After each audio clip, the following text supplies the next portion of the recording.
We've hit the summer break and we are at the mid-season point of the 2023 F1 season. And this is my rankings list of, I would say, the 21 drivers that we've had so far on the grid within the 12 races. Now, Riccardo is hard to rate and VRIES is out of the sport currently, but they are both in this rankings list because I think it's justifiable to rank Riccardo and VRIES as well because he had 10 races still in that car.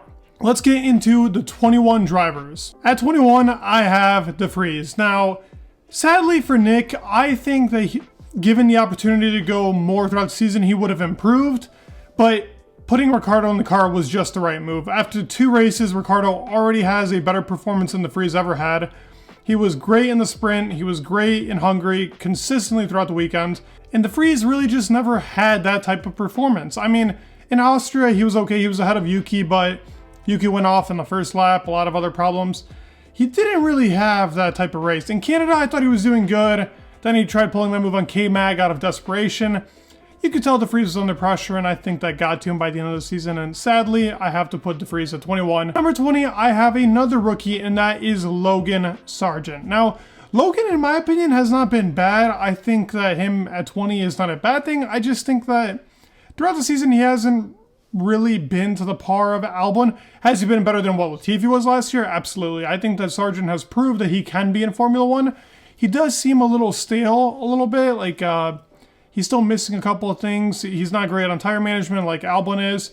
Sometimes in qualifying he can get to that point, but he's missing that just little tenth or two to extract out of the car to get him through to Q2 and Q3. And I think that's what's missing in his arsenal as of right now. I don't think he's doing a bad job whatsoever. At number 19, I have a driver that sadly should not be here. It's KMAG. Now, in my opinion, Kevin Magnussen is one of the most entertaining drivers on our grid nowadays. Like, that guy, I don't know if anybody remembers, but in the Miami Grand Prix we had this year, the types of overtakes he was doing on Leclerc in that Ferrari, in a Haas, he fights like a Viking. Like, that's what I like about him, the Danish KMAG. He's just like fierce when he fights. I know it's a little too aggressive, but it's fun to watch. He genuinely is a very fun driver to watch, but he has been nothing but underwhelming this year. Nico has been practically killing him throughout the season, so sadly, I gotta put KMAG at 19, but he's a driver that has huge potential. He's apparently been claiming that the car is going in a different direction to his driving style, and honestly, I could see it. I don't think he should be this really far behind Hülkenberg, and it's really because of qualifying. In the race, they're practically the same. At 18, I have ZHOU. Now, Guan Yu has been, in this season, just mid. And I think that goes for both Alfa Romeo drivers, because at 17, I have Bottas. And both for 18 and for 17, I think their seasons have just been kind of mid. The car hasn't been great.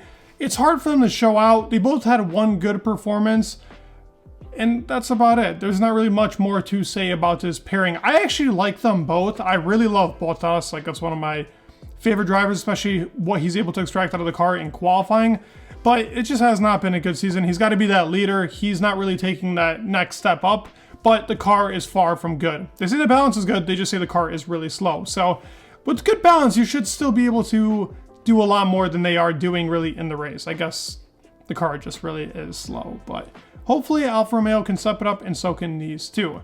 Now at 16, I have Daniel Ricciardo, and I don't think 16 necessarily reflects how his performances have been in these 2 races.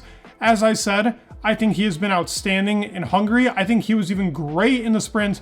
And in the race, they had him a terrible strategy, and Ricciardo still ended up doing pretty well. So I think at 16, it's justifiable to say he's had a better season so far than Bottas, ZHOU, KMAG, Sargent, and VRIES.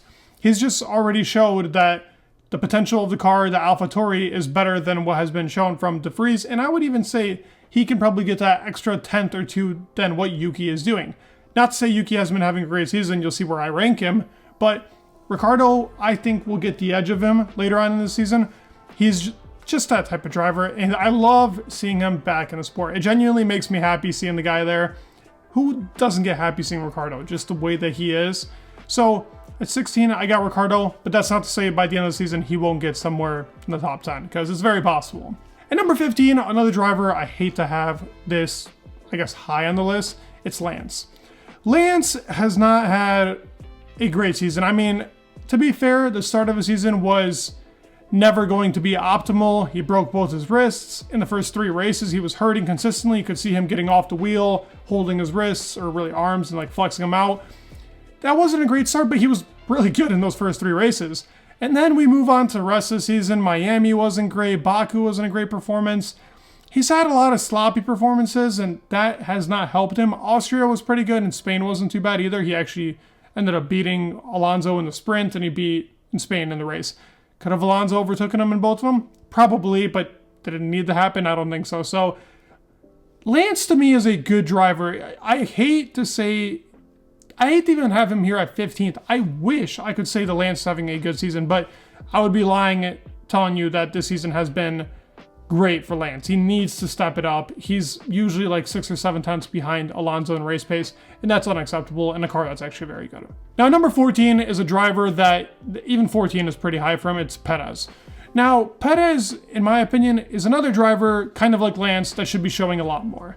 He's very much behind Max, usually 7 to 8 tenths in race pace. Qualifying, nowhere to be found, usually. A great qualifying for him was getting P9 in Hungary, and that's not good.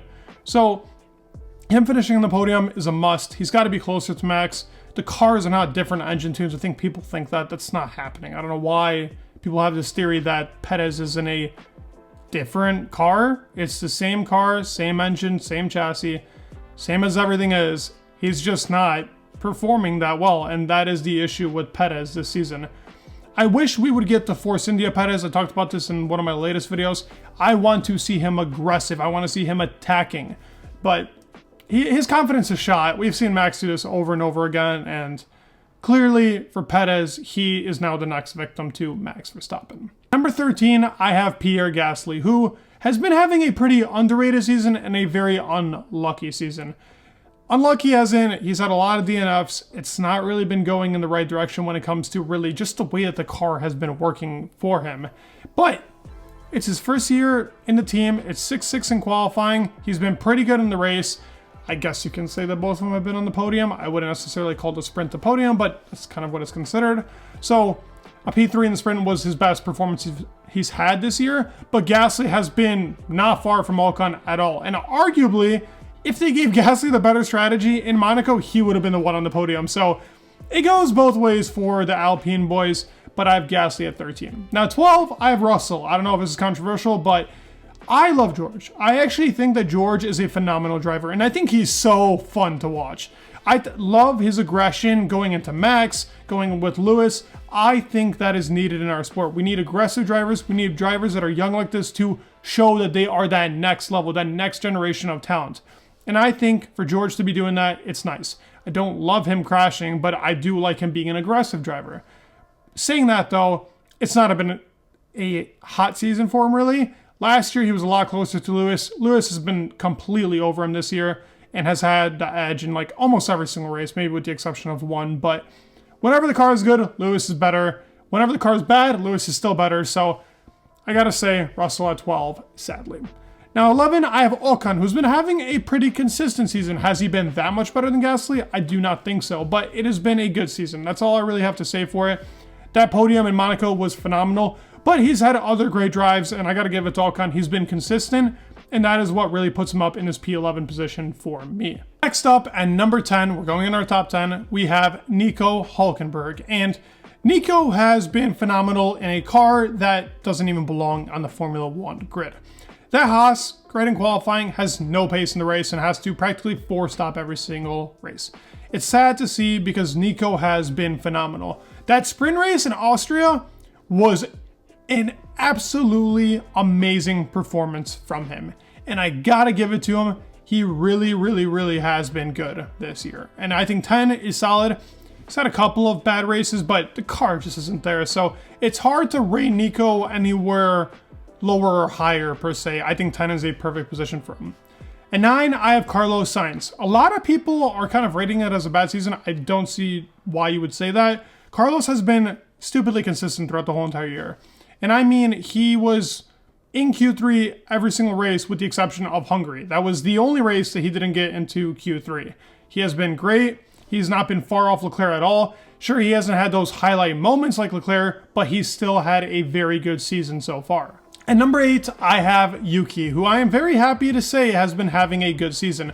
Recency bias beside, he's not been, I guess, necessarily amazing the last race. I mean, Belgium was good. Don't get me wrong, Belgium was good, but the car hasn't been really there. But Yuki has gotten the best out of it. He's gotten 3 P11s, 3 P10s.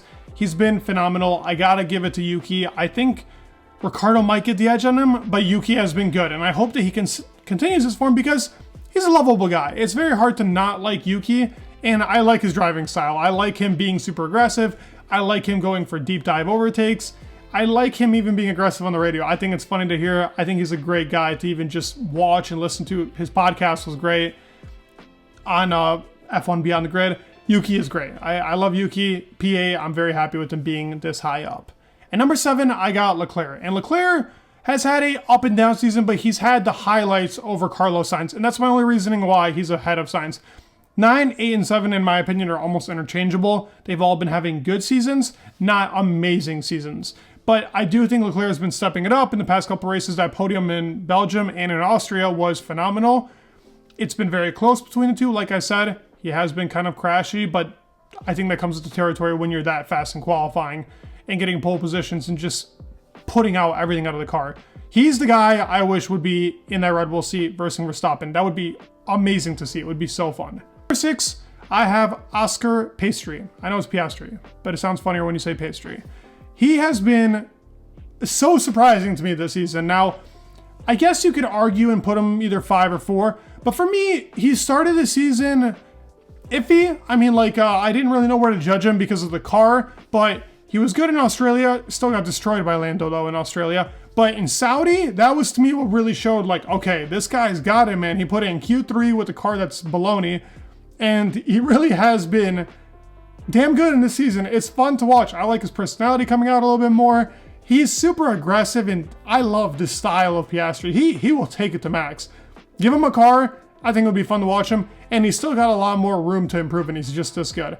Entire management is where I'm talking more for the room for improvement, because he was sliding around a lot in the sprint race. I think that screwed him over entire management, but still, Oscar Piastri was good. I cannot lie. The guy has been phenomenal to watch. Number 5, I have Albon. Yes, Alex. He has been killing it this season. It has been amazing to see this guy step it up in one of my favorite and one of the best teams to ever really live into Formula 1, which is Williams. He's the leader over there. He's showing why he can actually take the car to different levels.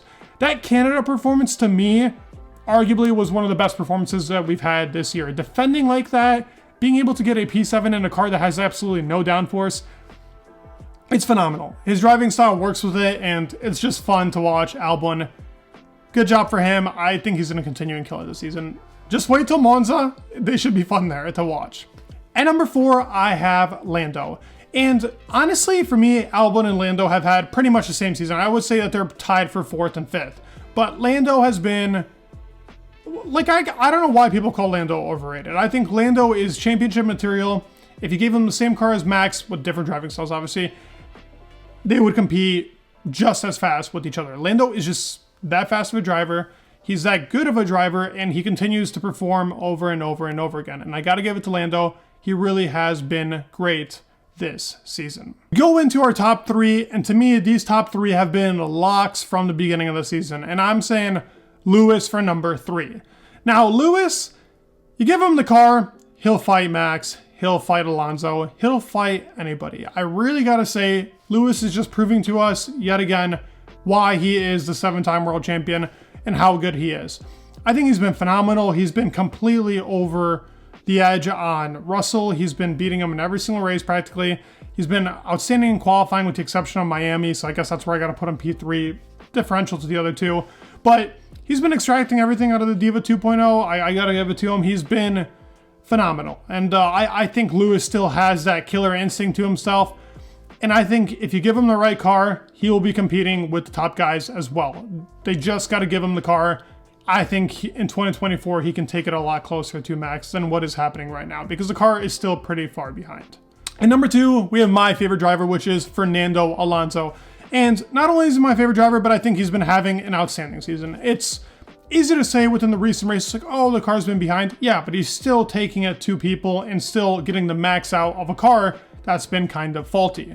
Now, in the beginning of the season, he was by far, in my opinion, the best, even with Max taking P1s. Max had the best car. Alonso was extracting everything out of the car. But as the season's gone on, Max has come to show why he is number one and why Alonso is number two. And that is not to mean these two guys have been, I think, the standouts of the season. Seeing Alonso actually fight at the top like this, to me, has already made my 2023 season that much more fun. This guy was fighting rubbish, like cars back in the day. Back in the day being literally 6-7 years ago. So this is like a phenomenal step up for him. And the team is coming to show they can fight for a world championship in the future. And seeing Alonso this high up, really extracting the most out of the car, it's fun to watch. This guy is a legend. You put him up against Max, you put him up against anybody, he will be there to fight. He's doing a better job than Vettel did. And Vettel to me is literally, they're neck and neck to my favorite drivers. But what Alonso is doing, what Vettel did, Alonso is just that much more stronger right now. I think Vettel in his prime is still what Alonso is now. But yeah, like just the way that this guy has been killing Lance, it's just like, there never was that gap between Vettel and Lance. Alonso is just that much more. But lastly, just a couple words for Max. I mean, you could talk about this guy all day. Record-breaking season. This will go down in the history books. This guy could win 18 in a row, honestly. Max Verstappen is phenomenal. He's number one by a mile in this season. No mistakes. Whenever the car decided to not be good on that day, he still takes it to him. He still wins. There's no chance of even catching the guy. Unless his car breaks down and goes into fire. Even on fire, he might win races. Max is just phenomenal, and I gotta give it to Max Verstappen for number one. Let me know your thoughts down below. Please rank your 20 drivers down in the comments. I want to see them, and I'll reply to them. So thank you so much for the support. Please leave a like, subscribe. It would mean the world, and peace.